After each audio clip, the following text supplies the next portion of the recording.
Hello and welcome back to the channel. It's Mark from PowerSonic and Apprentice 121. Today we're installing another GivEnergy All-in-One with Gateway.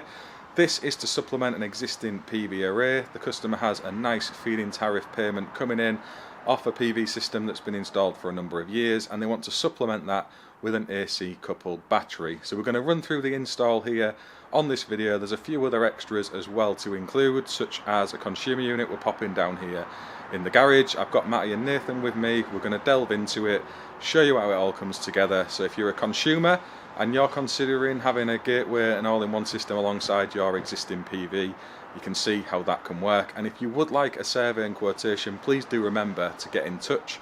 The website and contact details can be found in the description alongside this video. And thank you to everybody who has already been doing that on the other GivEnergy all-in-one videos we've popped out onto the channel so far. It seems a really popular product. So without further ado, let's get straight to it and see what we're up to. So you can see we've got the Gateway and all-in-one mounted to the wall already. The Gateway, we've got this 5-core steel wire armour cable coming down here. It's roughly about 5-6 metre run. It's only a short driveway we're crossing. I'll show you outside in a bit. Matty and Nathan are busy digging that at present. But we've got the 5 cores coming down, which is going to bring our earth. We've got the grid input, which is going to connect off the isolator that's with the service head in the house. Bring the power down to the Gateway here, and then it's going to run out from the load terminals to the consumer unit here in the garage, and also to take power back to the consumer unit in the house. Now the PV is currently connected into the consumer unit in the house via a rotary isolator. We're going to take power to that rotary isolator from the PV feed here, and it is just so the Gateway can see what's going on. It's not going to affect any of the existing metering for the existing solar system. It is just taking that supply back to here as opposed to taking it from the consumer unit in the house. Nothing else is changing. It won't help it harvest any energy in a different way than it otherwise would. It just makes it visible in the GivEnergy All-in-One app as to what the PV's been doing without having to set up separate CT measurements. We'll show you it as we pull it together. And then we've got the All-in-One here as well. That's obviously going to take its power out through here, and we're going to get that set up into the all-in-one itself. I've got a M2 rotary isolator, a nice generous sized one here. We're going to get that on the wall because you do need a rotary isolation point of on the Gateway itself, sorry, on the all-in-one itself. So although the isolator for it is here, this door can be locked, and I think it's just so there's a quick point of isolation. If anything does need to be done to the all-in-one, you can readily and easily turn the power off to it separate from the Gateway. Now I think in time that might be clarified, because obviously there is the isolator here which is double pole. It's right in there. It would do essentially the same thing. I think the rotary isolator aspect is more likely when the Gateway is remote from the all-in-one. So you would usually put this near the consumer unit, between the meter tails, at the customer's supply, and then have the all-in-one at a remote position from that, and then you would need the rotary isolator. We can't do this in this instance, and I'll show you why. When we look at the customer's existing consumer unit meter, it's a really small cupboard just beside the front door, and there is absolutely no room to get any other equipment in whatsoever. So we're doing something a little bit different, especially with bringing the steel wire armour across for the PV as well.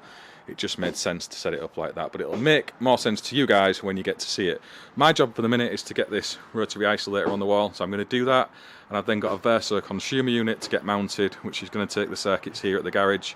At the minute there's just a small cable running out from the house and some conduit along the wall into this socket, and then a spare for the light.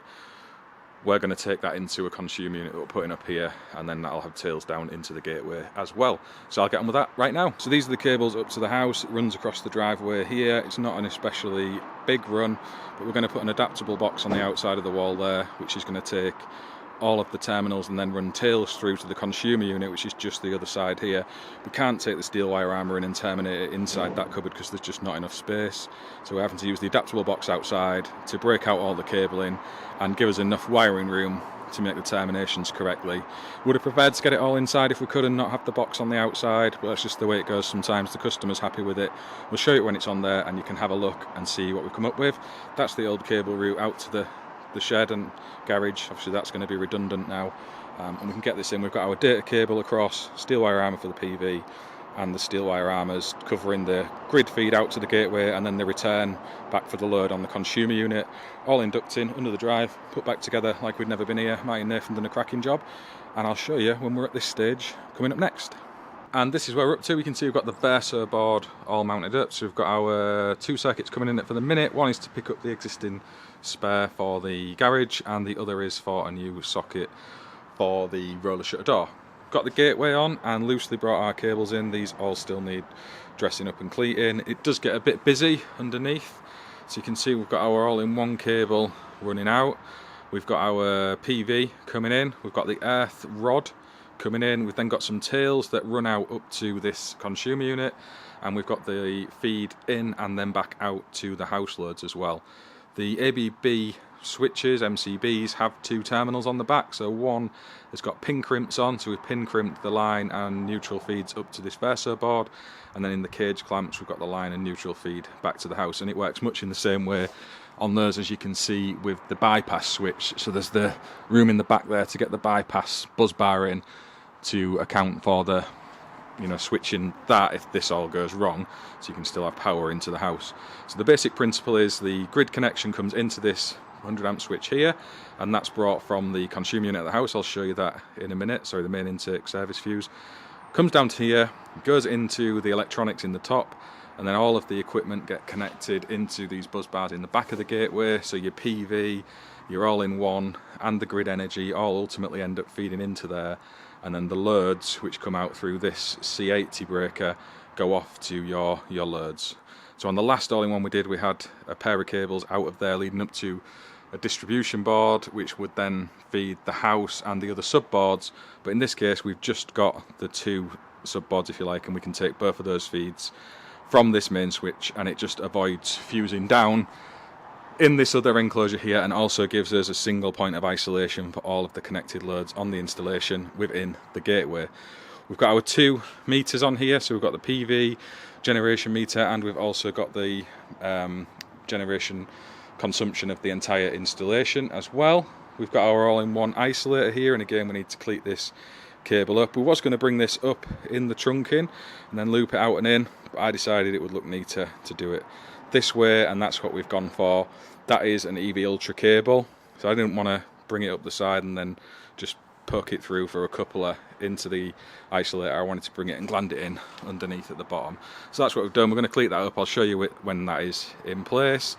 I did also consider putting some trunking underneath to try and neaten all this away. However, we'd still have all these cables glanding into the bottom of the trunking, so we could have got some nice big fat trunking to sit the gateway on top of, but we're still going to have those cables glanding into it anyway. Didn't seem worth it.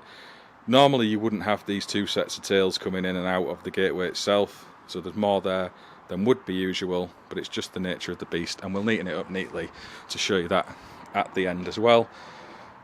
This is a 63 amp M2 isolator. These are absolutely brilliant in terms of wiring room. There is loads of space in there, and obviously bringing the EV Ultra in and through as well just enabled that bit of extra space to make a nice neat job of it.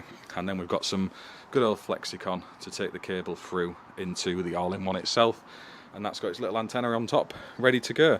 So we're all neatly on the wall there. As I say, we'll get all this lot cleated up and I'll show you the finished product at the end. We'll get the Verso cover on. This is of this size because there is plans to add extra equipment down here. We've got a heat pump, EV charging points, there'll be tanks, immersions, those kind of things. So it's probably still very much over-spec'd, but we've provided some breakers in here as well, ready for that, because Verso isn't something that's readily on the shelves of most wholesalers, so we wanted to give them at least some prospect of being able to get stuff wired in and on, and then we've popped all our RCBO leads in the right space. These are absolutely fantastic consumer units, has to be said. The DIN rail that mounts all these breakers is one of the only manufacturers I can think of that doesn't have any warp or wobble. They really are rock solid, dead square. The buzz bar is the silver coated one. It's got a nice protective cover on as well. The blanks clip in super duper nice with the actual clips on the top, which makes it simple for getting them in and out later on rather than trying to poke a flathead up behind the buzz bar. Loads of wiring room in the top, loads of entry points, and equally they come with the caps in the box, so you can pop them straight in if you are coming rear entry. It's a nice feature to have, and there's even a little spirit level in there that appears to be pretty accurate compared to some of the other budget varieties. And again, we've got our AC cables. This is why I've got the trunking top to bottom, again allowing for some potential expansion that's going on in the future. So I'll go and show you what we're up to with the other end of this cable on the wall, and come back to it when we're a little bit further along and nearer the commissioning stage. So I thought I'd answer a few questions about our solar and battery storage journey, because there's been a few people asking on the prior videos around MCS and how you go about even getting into it. I have done a dedicated video on just that maybe 5, 6, 7 episodes ago, but we'll cover it again in this little segment. We used Napit to get to where we are now, so we did our training with Napit for both the PV and battery storage over at Mansfield. It was really good. They've got a nice facility there, a roof space that you can actually go on and have a look at. They've got a good selection of inverters, and the lecturers are knowledgeable and really take you through the course in full. I did the BPEC variant. I found the book that they provide alongside that really helpful and useful as well, and I would very much recommend it. Cost wise, it's great value. We then went through our MCS with Napit as well, so we used them for our CPS element of the MCS aspect, if that makes sense.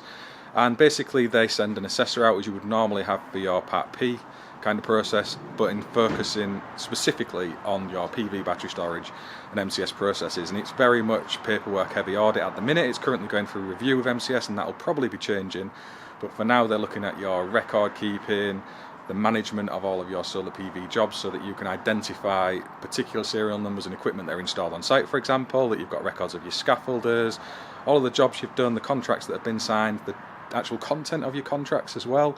They look into all of it, so it is quite heavy on that, and then they will go out and have a 20-minute, half an hour look around an install you've done, just to make sure that matches up with what you're saying you do. And yeah, I found it pretty painless. You've just got to be well prepared and make sure you are putting the time and effort into developing your QMS manual and your processes. We then used HIS, so that's HIES, which is a consumer protection company, and again, similar sort of process. They audit your paperwork, check you're insured, check your validity, look into your finances to make sure you're trading correctly and you're not insolvently trading and things like that. So they do analyse you at that kind of level, and they're looking after the consumer side of things, so they're making sure you are a reliable and trustworthy entity for consumers to come and trade with. And then they have processes in place for when you're doing your PV and battery storage, that you can look after deposit payments, for example, insure the works and guarantee people's money and give a bit of security on that front. And as part of your MCS accreditation at the moment, you have to have that. Now, all of this is a bit up in the air because there's things going on with Octopus Energy, for example, who are saying that perhaps you don't need MCS accredited installers to go onto an export tariff. You've got MCS saying perhaps you don't need to have HIS or REC, which is the equivalent, another body that do a similar kind of thing, because they're putting something in place that kind of covers off that aspect as well. And then you've got MCS getting upset with Octopus Energy, HIS and REC getting upset with MCS. And it's a bit all up in the air, to be fair, so I don't know quite where that's all going to lead to in the coming weeks and months. But as we stand here right now in September 2023, those are the kind of hoops you need to jump through, and the costs involved, you know, you're typically looking at grand to £1,500 for your PV and battery storage training, roughly taking around a week in total. You've then got your CPS element of the MCS registration, which again is around £800 to £1,000 off the top of my head.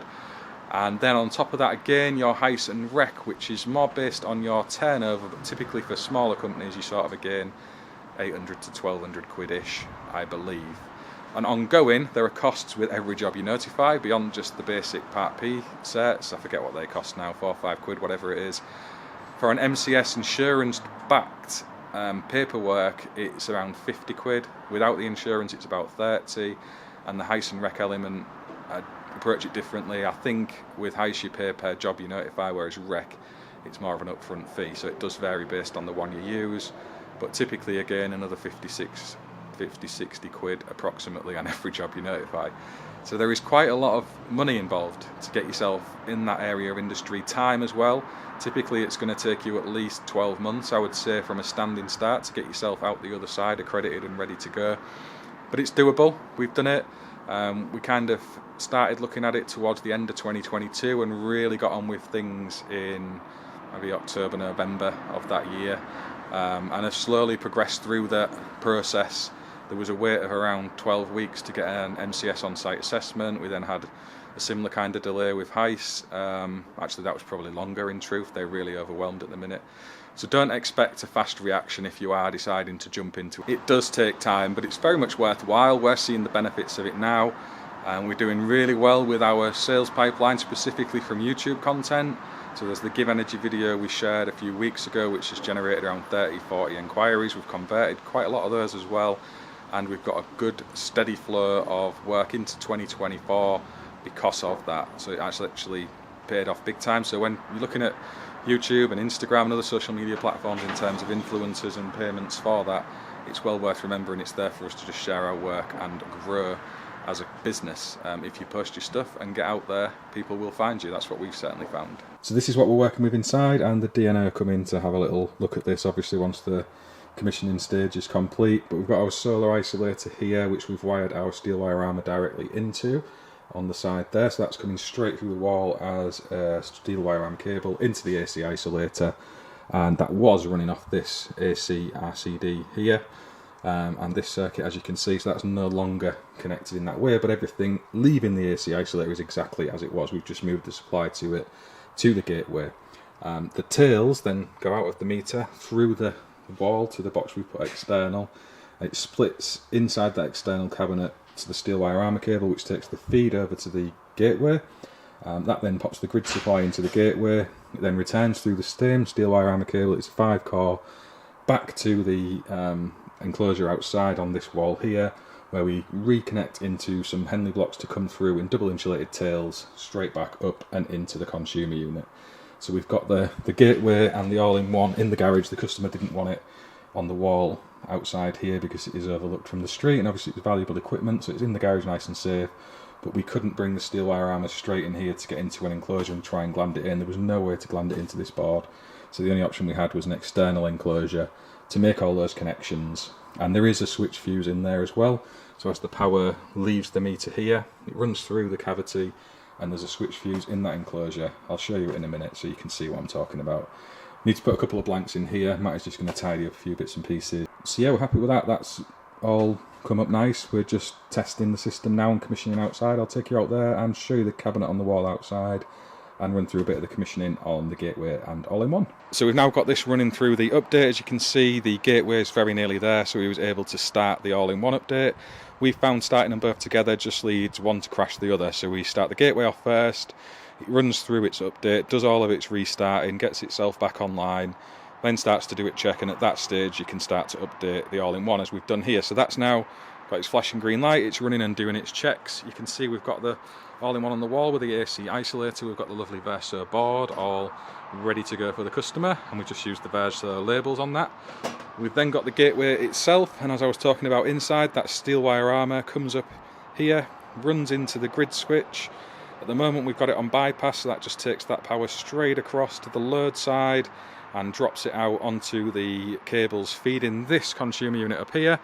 So obviously we've got the power on and the lights down here, and also returns through that steel wire armour cable to the enclosure on the outside of the wall to pass power back through to the consumer unit in the house.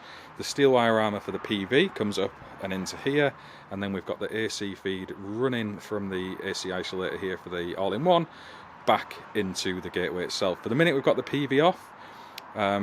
We've been advised to do it that way while you're running through commissioning. Keep the PV out of the equation and just run through your commissioning with the all-in-one and the gateway, and then bring your PV in later on. Other people might approach it like that. That's just the way we found that it works best. And obviously at the minute with the bypass switch off, you need to remember to knock that off and put the screw on, because it shouldn't be left in bypass mode, because you can cause issues out on the grid.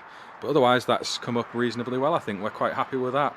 As I said, it's a little bit busy underneath just because of the extra set of tails that are running up and into this board. That wouldn't normally be like that, but because we've brought all this to the garage location and we've tapped an extra consumer unit off for the customer to fit the air source heat pump and other bits and pieces that are possibly coming in the future, we've got those extra bit of cables underneath.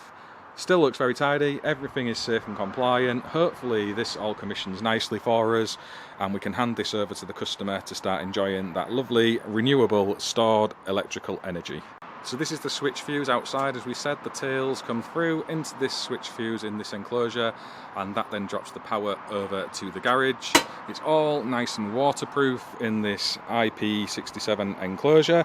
It has to be a reasonable size to accommodate everything that's going in it. We're just going to secure the steel wire armors running up out of the ground into it, so everything is nice and safe there. The drive's back together, everything's come up good, and we can jump into the garage and just talk about the finished product. So that's it, we are done, and the power is all on, the equipment is commissioned. It now runs through a kind of 24-hour calibration process where it's going to charge and discharge the battery, make sure everything is working correctly in terms of the CT measurements for the solar, the all-in-one, and the grid, and at that stage it will then start to behave more normally for the customer to monitor what's going on and start to enjoy that stored electrical energy. So this customer has an array of panels already on the house roof, as I mentioned at the start of this video, an existing feed-in tariff arrangement with the energy supplier, and also they can now store that energy up into the gate through the gateway into the all-in-one. Now, it's a great benefit for people who maybe don't even have solar PV. You can also make use of cheap overnight energy to fill your battery up and run your house during the day. So I've been doing that in my house with my system of late. Obviously the sun, it's been a bit wet and a bit dull, so there's not been a great deal of solar generation. So we've started to charge the battery up overnight. Some of the Octopus Agile tariffs will actually pay you to take energy into your battery at certain points, as we had just last night. And at the same time, we can put energy into the electric vehicle as well. So there really is that ability to load shift with a large-sized AC coupled battery system like this from GivEnergy. It will continuously output at 6 kilowatts. It can peak to 7.2 kilowatts. And if the sun is shining and the PV is generating, it can output that on top of that to your house loads as well. So the potential is there. If you've got a 4 kilowatt system, to get into the continuous demands of 10 kilowatts if you wish, and that will be serviced from the PV and the all-in-one. It really is a fantastic system. It's very, very good value for money. I'm not paid or sponsored by GivEnergy whatsoever. We are just humble installers, and if you are considering getting one of these installed on your home, be that alongside a new PV system or an existing one, please do check in the description below. Head over to my website, which is www.powersonic.co. Fill in an inquiry form, and it would be an absolute pleasure to try and help you with a proposal and potentially welcome you into our customer base as well. If you've enjoyed this video, please don't forget to subscribe and give it a thumbs up, and until the next time, I'll see you then.